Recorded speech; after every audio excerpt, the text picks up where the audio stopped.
and it's an honor for us to have Pastor Ronald Fuller, Director, Sojourners Academy USA, to be a teacher this morning.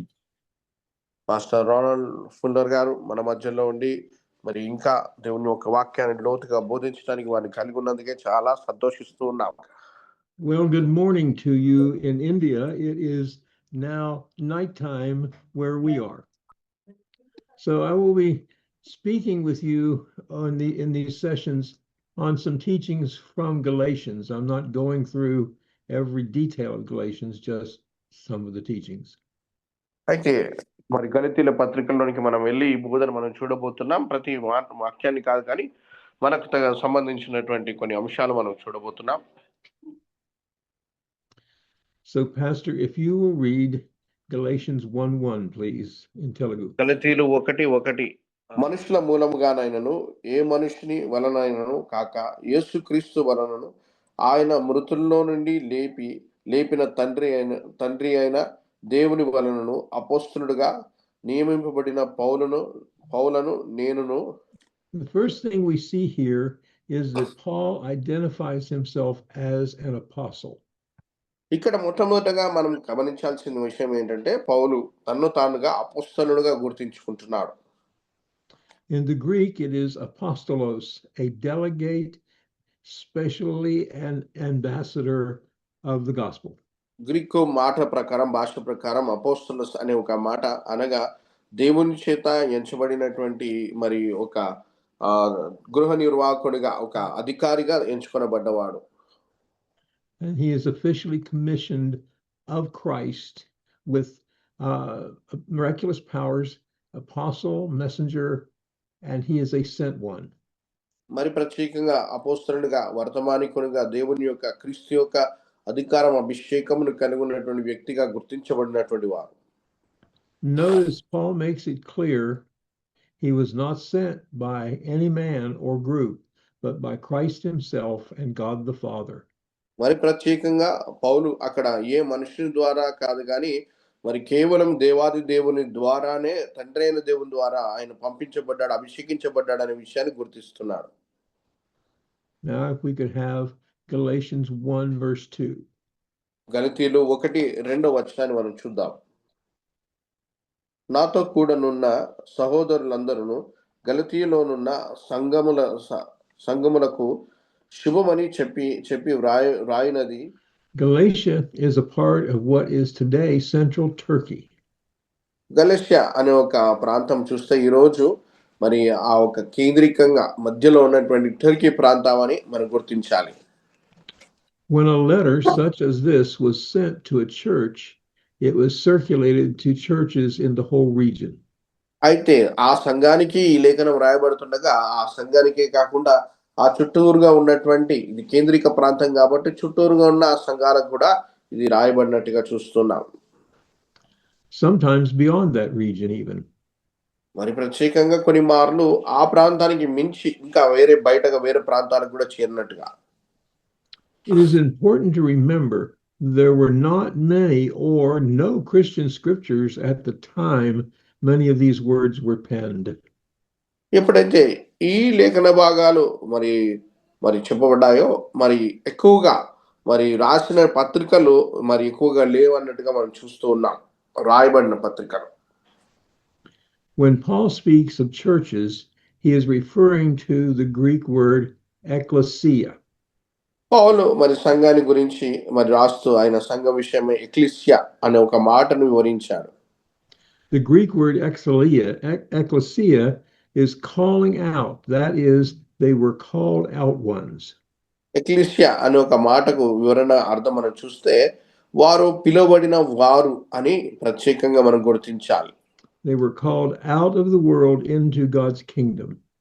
మరి వారు దేవుని యొక్క లోకములో నుంచి పిలువబడి దేవుని యొక్క రాజ్యంలోనికై ప్రత్యేకంగా పిలువబడిన వారే ఈ యొక్క ఎక్లీసియా అనే వారిగా గుర్తించబడ్డారు.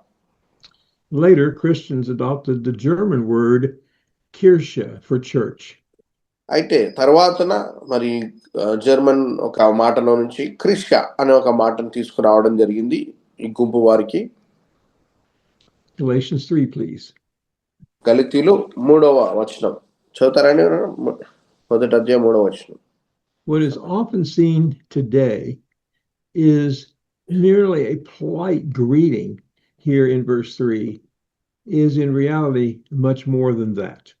ఈ రోజున మరి ఇక్కడ రాయబడినటువంటి లేఖన దానికన్నా చాలా నిజత్వాన్ని 3వ వచనంలో మనం చూడగలుగుతాం. Grace and peace are much more than a wish of well-being. మరి కృపయు సమాధానం అనేది మామూలుగా బాగున్నారా అనే దానికన్నా చాలా లోతైనటువంటి మాట అండి. They are also spiritual as well and imparting, if you will. మరి ప్రత్యేకంగా అవి ఆత్మీయమైనటువంటి కోణంలో పలకబడి ఆత్మీయమైనటువంటి కోణంలో కూడా మనం చక్కగా ఉండటం. Verse 4, please. 4వ వచనాన్ని చదువుతారా జయపాల్ గారు? ఎవరు పెట్టినట్టు చదవండి. మన తండ్రి అయిన దేవుని చిత్త ప్రకారము క్రీస్తు మనలను ప్రత్యుత దుష్టకాలంలో నుండి విమోచింపవలనని మన పాపముల నిమిత్తము తనను తాను అప్పగించుకొనెను. It is in verse 4 where we learn where and how this imparting was made possible. ఈ యొక్క 4వ వచనంలో ఎక్కడ మరి ఇది చాలా ప్రాముఖ్యంగా రాయబడి గుర్తించబడింది అనే విషయాన్ని మనం చూడగలుగుతున్నాం. దేవుని కార్యం. The word here for sins is translated as harmatia from harmatano. హర్మటియా ఇన్ గ్రీక్ భాషలో పర్మటియా అనే మాట To miss the mark. అనగా గుర్తించడం. And by missing the mark, not to share in the prize. అయితే వెల అనేది చెప్పబడడం కాదు. ఈ యొక్క పాపం అనే విషయము దుష్కాలం అనే మాట చెప్పబడేది కాదు బయటికి. వెల ఎంత అనేది పాపములు అనే మాట ఇక్కడ ఉన్నదో 4వ వచనంలో దాని గురించి చూస్తున్నాం. In another way, it is to be in error. అనగా ఏదో లోపము కలిగి ఉండటం. పాపములు అనగా ఏదో లోపము కలిగి ఉండటం. Especially moral error to sin. మరి ప్రత్యేకంగా ఇక్కడ మాట పాపముల నిమిత్తం అని రాయబడింది కదా. మరి మానసికంగా ఏదో ఒక లోపం వారు కలిగి ఉండటం. For your faults offend, sin, trespass. ఇంకా అపరాధము నిమిత్తం అపరాధం అనే ఒక మాట వివరించబడుతుంది ఇక్కడ ఉన్న పాపం. And this scripture deliver us means to actively tear out. విమోచన అనే మాట ఇక్కడ చూస్తే ఈ లేఖనములో క్రియారూపకంగా దాని నుండి సంపూర్ణంగా విడుదల కలిగి ఉండటం. To select. ఎన్నుకొనటం. Figuratively, to release from. మరి ప్రత్యేకంగా దాని నుండి సంపూర్ణమైన విడుదల కలిగి ఉండటం. To take for oneself. ఒకరి నుండి ఆ సంపూర్ణంగా పాపము నుండి విడుదల కలిగి ఉండటం. That is, that Christ released us and took us for himself. మనని ఎన్నుకొని ఆయన మనకు విమోచన కలిగించటం. Now, verse 5 in Galatians 1, please. 5వ వచనం చదువుతారా? దేవునికి యుగ యుగములకు మహిమ కలుగును గాక. ఆమేన్.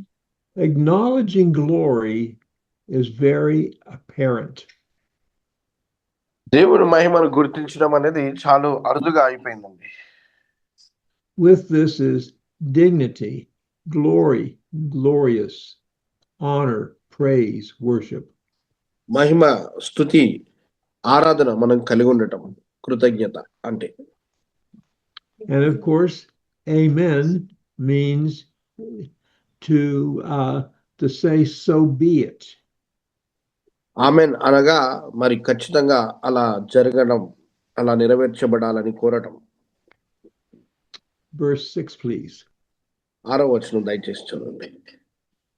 క్రీస్తు కృపను బట్టి మిమ్మల్ని పిలిచిన వానిని విడిచి భిన్నమైన సువార్తను తట్టుకు మీరంత త్వరగా తిరిగిపోవటం చూడగా నాకు ఆశ్చర్యమగుచున్నది.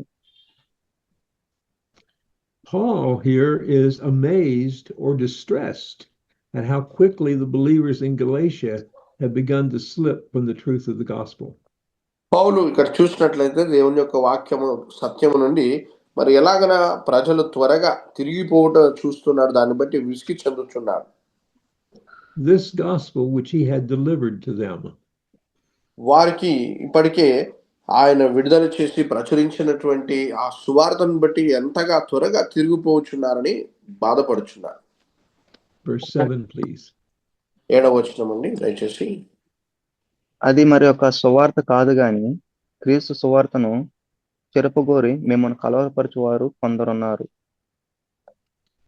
There is no gospel but the gospel delivered by Paul and the other apostles. సువార్త అనేది మరి అపోస్తలుడైనటువంటి పౌలు ఇంకా మిగతా అపోస్తలుల ద్వారా పలుకబడిన సువార్తే తప్ప ఇంకా వేరే సువార్త ఏది కూడా లేదండి. We see the spiritual warfare is on in Galatia. ఈ యొక్క ఆత్మీయమైనటువంటి యొక్క మరి యుద్ధం అనేది మరి యొక్క లేఖన భాగాల్లో మనం చూడగలుగుతున్నాం. Satan is a liar and a deceiver, a twister and a perverter who has already begun to attack them. అపవాది ఇప్పటికే వారి మీద దాడి చేయడానికి వాడు అబద్ధికుడుగా, వాడు మోసగించేవాడిగా, మాటలన్నీ కూడా వాడు మరిచిపోయేవాడిగా చూస్తూ ఉన్నాం. Verse 8, please. 8వ వచనం అండి దయచేసి. మేము మీకు ప్రకటించిన సువార్త గాక మరొక సువార్తను మేమైనను పరలోకము నుండి వచ్చిన ఒక దూతైనను మీకు ప్రకటించిన ఎడల అతడు శాపగ్రస్తుడవును గాక. Paul is explaining that the word which we see in John 1:1, where Jesus is the word, it all comes from the word is supreme. పౌలు ఇక్కడ లేఖన భాగంలో ఈ యొక్క దేవుని యొక్క వాక్యం అన్నిటికన్నా ఉన్నతమైన విషయాన్ని మాత్రం తాను వివరిస్తూ ఉన్నాడు. The gospel can only be from the word. సువార్త అనేది కేవలం దేవుని యొక్క వాక్యంలో నుంచే అని వివరిస్తూ ఉన్నాడు. Galatians 9, please. 9వ వచనం దయచేసి. మేమిది వరకు చెప్పిన ప్రకారం మేమిప్పుడును మరలా చెప్పుచున్నాము, మీరు అంగీకరించిన సువార్త గాక మరి ఒకటి ఎవడైనాను మీకు ప్రకటించిన ఎడల వాడు శాపగ్రస్తుడవును గాక. Here Paul repeats himself to make it clear and unmistakable. ఇక్కడ పౌలు తాను చెప్పిన మాట ఇంకా గొప్ప వివరణ ఇస్తున్నాడు, దాని విషయమై తను వివరిస్తూ ఉన్నాడు. ఇప్పుడు నేను మనుషుల దయను సంపాదించుకొని చూస్తున్నానా, దేవుని దయను సంపాదించుకొని చూస్తున్నానా? నేను మనుషులను సంతోషపెట్టగోరుచున్నానా? నేను ఎప్పటికీ మనుషులను సంతోషపెట్టేవాడనైతే క్రీస్తు దాసుడు కాకపోదును. There seems to have always been a conflict in mankind between pleasing man or God. మానవుల యొక్క జీవితంలో వారి జీవితం ద్వారా నేను దేవుని సంతోషపెడుతున్నా లేదా మనుషులను సంతోషపెడుతున్నా అనే ఒక ఆలోచన ఎప్పుడు కూడా ఒక పోరాటంగా కొనసాగుతూ ఉంటుంది.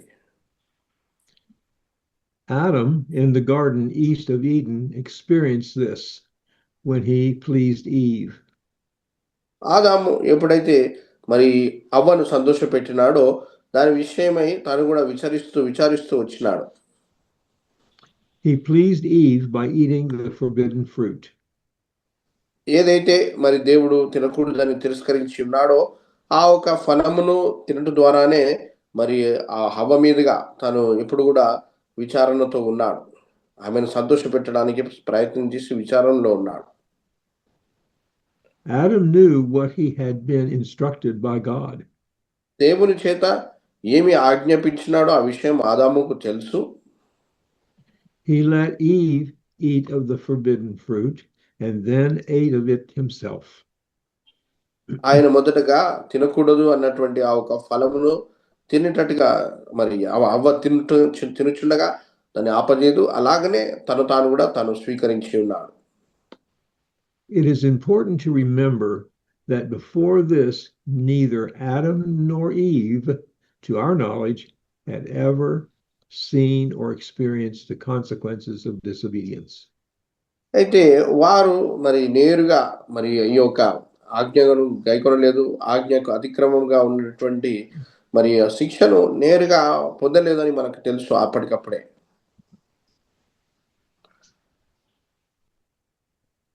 Verse 11, please. 11వ వచనం అండి. సహోదరులారా, నేను ప్రకటించిన సువార్త మనుషుని యోచన ప్రకారమైనది కాదని మీకు తెలియజెప్పుచున్నాను. Here, when Compared- he said that he certified, he was saying he was making it known that and declaring and to give understanding that the gospel is the gospel. సువార్తయే అనే విషయాన్ని దృఢంగా ఇక్కడ నిర్ధారించి చెప్తున్నాడు పౌలు. When he talked of being preached, he was announcing the good news, especially the gospel. ఆయన ఎప్పుడైతే ఈ మాటలు బోధిస్తూ ఉన్నాడో మరి ప్రత్యేకంగా శుభవార్తను ప్రకటిస్తూ వచ్చినాడు. And he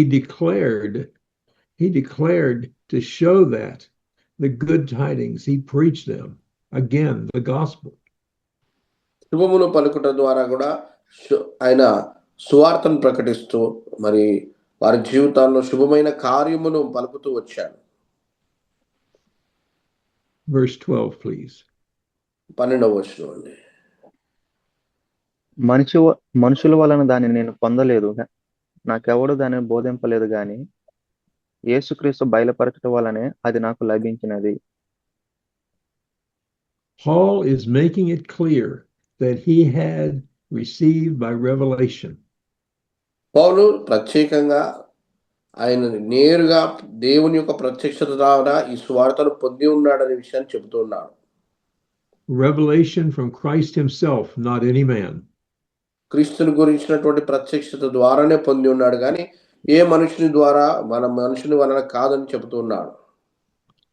This does not mean it's something that he made up or came up with by himself. అలా చెప్పడం ద్వారా మరి దేవుడు మాట్లాడడం లేదో ఆయనగానే దీన్ని సృష్టించాడు అన్నట్టుగా కాదండి. There were times he actually checked out the gospel he had declared with those who had been with Jesus before his ascension. ఆయన మరి యేసుక్రీస్తు వారు మరి ఆయన మరి క్రీస్తులో ఉన్నటువంటి శక్తిని ఈ మాటలన్నీ కూడా తన జీవితంలో మరి దేవుని యొద్దకు వెళ్ళక మునిపై అన్ని కూడాను గమనించుకున్నాడు, ఆయన ప్రత్యేకించుకున్నాడు. Verse 13, please. 13వ వచనం అండి. పూర్వమందు యూదమస్తుడై ఉన్నప్పుడు నేను దేవుని సంఘమును అపరిమితంగా హింసించి నాశనం చేయుచు. Verse 10, please. 10వ వచనం అండి. Paul makes it clear that he encountered Jesus Christ himself on the road to Damascus. దమస్కు మార్గములో మరి యేసుక్రీస్తు నేరుగా ముఖాముఖిగా తను ఎదుర్కొన్నాడనే విషయాన్ని పౌలు చెప్తూ ఉన్నాడు. Paul, when he was known as Saul before Christ changed him, had been the enemy to believers. పౌలు అనగా ఇంతకు మునుపు సౌలుగా ఉన్నటువంటి వ్యక్తి క్రైస్తవులకు దేవుని బిడ్డలకు ఆయన శత్రువుగా ఉండి ఉన్నాడు. Verse 14 and 15, please. 14-15 వచనములండి. నా పితరుల పారంపరిచారమందు వివేచన శక్తి గలవాడని నా స్వజీయతలో నా సమాన వయస్కులైన అనేకుల కంటే యూదుల మతములో అత్యధికము నొందుతునని నా నడవని గూర్చి మీరు వింటిరి. ఆయనను తల్లి గర్భమునందు పడినది మొదలుకొని నన్ను ప్రత్యేకపరిచి తన కృపచేత నన్ను పిలిచిన దేవుడు నేను అన్యజనులలో తన కుమారుని ప్రకటింపవలెనని. When it says that he had profited in the Jewish religion, ఇక్కడ యూదుల ఒక సాంప్రదాయ ప్రకారం that word profited means to drive forward. లాభము అనే మాట మరి ముందుగా వెళ్ళటం, ముందుగా ఉండటం. More specifically, it means to drive forward as if by beating. In other words, the way someone would encourage an animal to move forward as it was pulling a cart. మరి ప్రత్యేకంగా ఒక జంతువుని ఎలాగ ఒక పశువుని జంతువుని మరి ప్రత్యేకంగా మరి ఒకడు ఉండి వెనకాల కొడుతూ దాని ముందుకి ఎలా నడిపిస్తాడో ఆ రీతిగా నడిపించటం. And figuratively, to advance in an amount, to grow in time, to be well along. అయితే చక్కగా నైపుణ్యత కలిగి ఉండటానికి, ఒకరిని ఎదగటానికి మనం వెనుక నుండి తోయటం, వెనుక నుండి నడిపించటం. to be far spent. ఇంకా అధికంగా వారు ఎదగటానికి. When it pleased God, God makes the rules. He is sovereign. దేవుడు ఆయన సార్వభౌముడైన విషయాన్ని బయలుపరచడానికే దేవుడు ఈ రకంగా ఉంటాడు. This is such an important thing for we Christians to understand, that God is in charge, we are not. మరి ప్రత్యేకంగా దేవుడే సమస్తమునకు ఆధిపత్యం కలిగి ఉన్నాడు, అధికారం కలిగి ఉన్నాడు, మనము కాదు అనే విషయం మనం తెలుసుకుంటున్నాం. Our life follows our God through the Spirit that He gave us in Christ. క్రీస్తునందు మరి మనం కలిగి ఉన్నటువంటి ఈ యొక్క ఆత్మీయ జీవితము దేవుని ద్వారా మనం అనుగ్రహించబడింది మనకు. Now Galatians 1:16-17. 16-17 వచనములండి దయచేసి. ఆయనను నా యందు బయలుపరపును అనుగ్రహించినప్పుడు మనుషుల మాంత్రికులతో నేను సంప్రదింపలేదు. నాకంటే ముందుగా అపోస్తలులైన వారి యొద్దకు యెరూషలేముకైనను వెళ్ళలేదు గాని వెంటనే అరేబియా దేశంలోనికి వెళ్ళితిని. పిమ్మట దమస్కు పట్టణమునకు తిరిగి వచ్చితిని. Contrary to what many people may think, Paul was not originally commissioned by the other apostles. పౌలు నిజముగా వేరే అపోస్తలుల ద్వారా ఆజ్ఞాపించి నడిపించబడ్డాడు అనే విషయం మరి తెలిసిపోతుంది. మనుషుల ద్వారా ఆయన ఎన్నుకోబడలేదనే విషయం తెలిసిపోతుంది. This is an important example to understand because it shows that God can still commission people today. ఇది చక్కటి ఉదాహరణ, ఎందుకనగా దేవుడు ఈ రోజు కూడాను మరి ప్రత్యేకంగా కొంతమందిని ఎన్నుకొని ఆయన అభిషేకించి ఆజ్ఞాపించి నడిపిస్తాడు అనే విషయం మనకు అర్థమవుతుంది. Galatians 1:18-19, please. 18-19 వచనములండి. 3 సంవత్సరములు అయిన తర్వాత కేపాను పరిశ్రమ చేసుకున్న వలనని యెరూషలేముకు వచ్చి అతనితో కూడా 15 దినములు ఉంటిని. అతని తప్ప అపోస్తలులలో మరి ఎవరిని నేను చూడలేదు గాని ప్రభు యొక్క సహోదరుడైన యాకోబు మాత్రం చూచితిని. 3 years later, he went back to Jerusalem to see Peter and spent 15 days. 3 సంవత్సరముల తర్వాతన మరి ఆయన పేతురుని కలవటానికి వెళ్ళి 15 దినములు యెరూషలేము వైపునకు వెళ్ళినప్పుడు 15 దినములు అక్కడ గడపడం చూస్తున్నాం. I find this interesting because the number 3 times 5 is 15. 5 మూడ్ల అనే మాటను మనం 15గా చూస్తూ ఉన్నాం. 3 is the number of the Trinity. 3 అనేది త్రిత్వానికి ఉన్న సంఖ్య అని మనం చూస్తూ ఉన్నాం. And 5 is the number of grace. 5 అనేది కృపను గురించిన ఒక మాటగా మనం చూస్తున్నాం, సంఖ్యగా చూస్తున్నాం. When he speaks of the Lord's brother, ఇక్కడ సహోదరులు అనే మాట పలుకుచుండగా the Greek word there makes it clear that it's as though they came from the same womb. ఇక్కడ ఒకే గర్భము నుండి వచ్చినట్లుగా గ్రీకు అర్థాన్ని మనం చూస్తున్నాం. Now Galatians 1:20-21. గలతీయులు 1:21 మనం చూద్దాం. నేను మీకు వ్రాయిచున్న ఈ సంగతుల విషయమై ఇదిగో దేవుని ఎదుట నేను అబద్ధం ఆడుట లేదు. పిమ్మట సిరియా కిలికియా ప్రాంతంలోనికి వచ్చి తిని క్రీస్తు యేసునందు యూదా సంఘం వారికి నా ముఖ పరిచయం లేకుండాను గాని. This is the truth, the whole truth.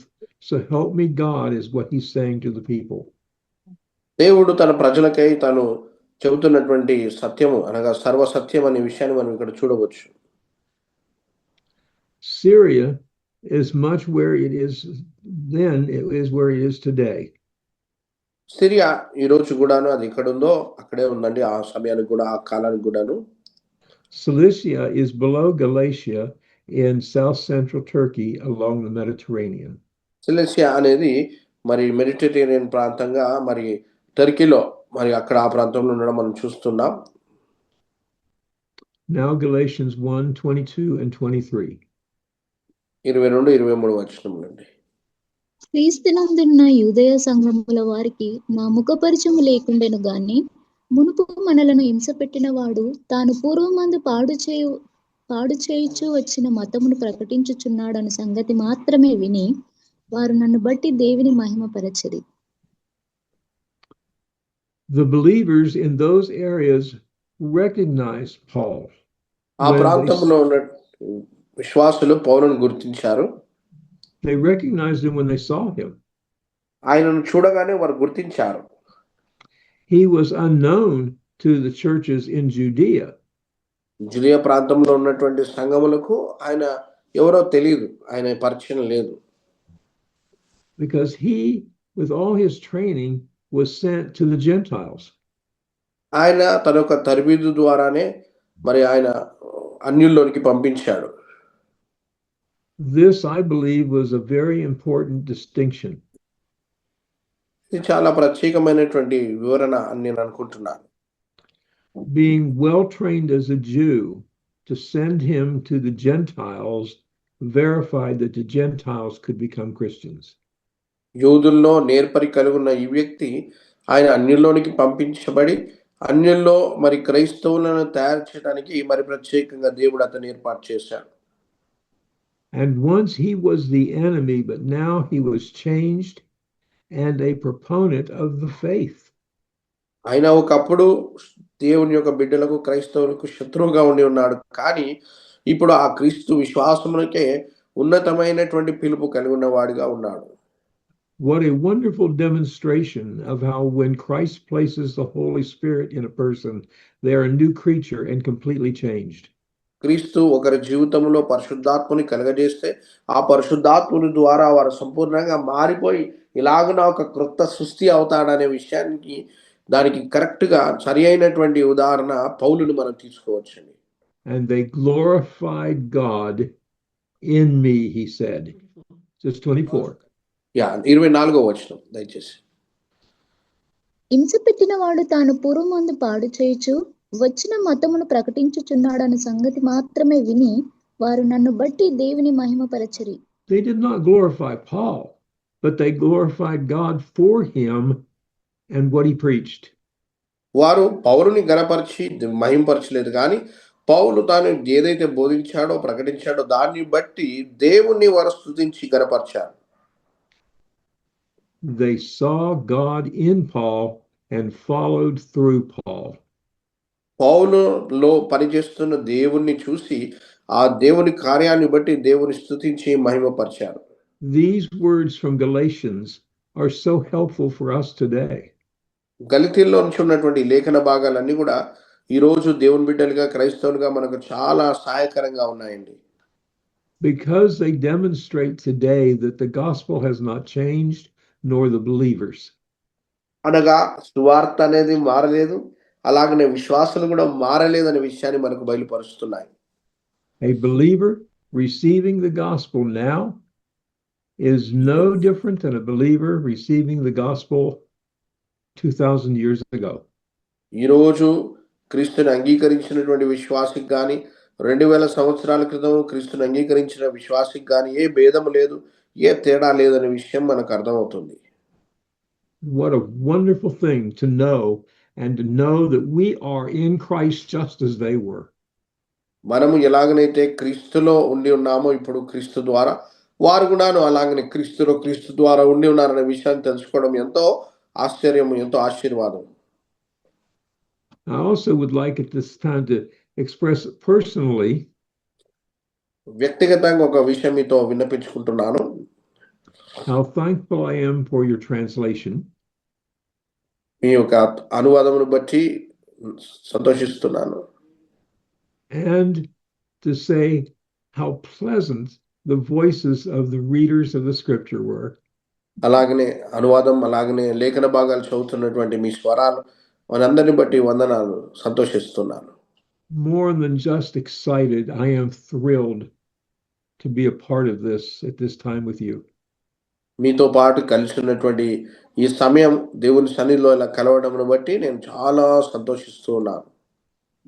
And I look forward to the next 3 sessions. తర్వాతన వచ్చే 3 ఆ సెషన్స్ని బట్టి కూడా నేను ఎదురు చూస్తూ ఉన్నాను. God bless. దేవుడు మిమ్మల్ని అత్యధికంగా దీవించును గాక.